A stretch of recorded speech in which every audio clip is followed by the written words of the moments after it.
Tirupati rural మండలం అవిలాల గ్రామంలో మంగళవారం తెల్లవారుజామున ఓ అగ్ని ప్రమాదం జరిగింది. సుమారు 3 గంటల ప్రాంతంలో షార్ట్ సర్క్యూట్ కారణంగా ఓ ఇల్లు అగ్నికి ఆహుతైంది.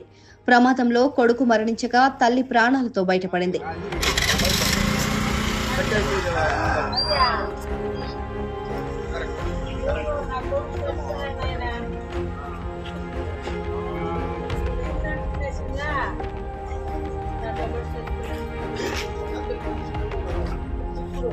స్థానిక శివాలయం దగ్గర ఉన్న ఓ ఇంట్లో తల్లి హేమక్క, ఆమె కొడుకు మునికుమార్ నివాసం ఉంటున్నారు.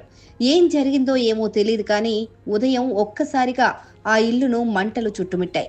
ఇది గమనించిన తల్లి, కొడుకు వేగంగా బయటకు వచ్చి వాళ్ల ప్రాణాలను కాపాడుకున్నారు. అయితే కాసేపటికే ఇంట్లో విలువైన వస్తువులు కాలిపోతున్నాయంటూ కొడుకు మునికుమార్ మళ్లీ ఇంట్లోకి వెళ్లాడు. కానీ అప్పటికే మంటలు తీవ్రంగా వ్యాపించడం, దట్టమైన పొగ కమ్ముకోవడంతో అతడు అక్కడికక్కడే మృతి చెందాడు. ప్రమాదంపైన కేసు నమోదు చేసుకున్న పోలీసులు విచారణ చేపట్టారు.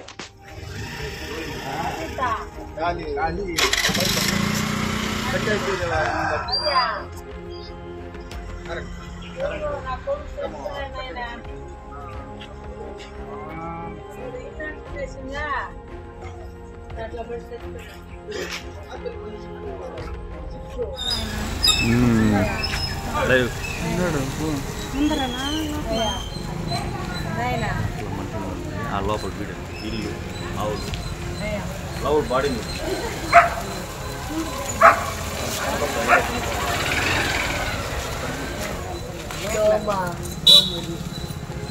బాడీ